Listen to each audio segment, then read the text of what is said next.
جداسازی زنان و مردان بیمار حتی در بخش ICU بیمارستان ها شد.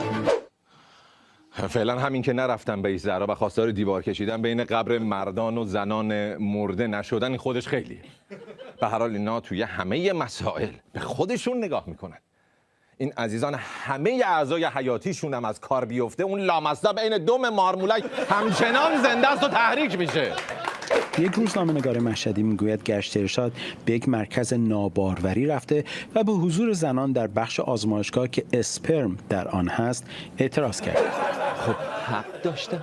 مرد خودش نزدیک خانوما مشکل داره دیگه، چه برسه به اسپرمش. آزمایشگاه نمونه فقط این. خانم نمونه اسپرم آوردم.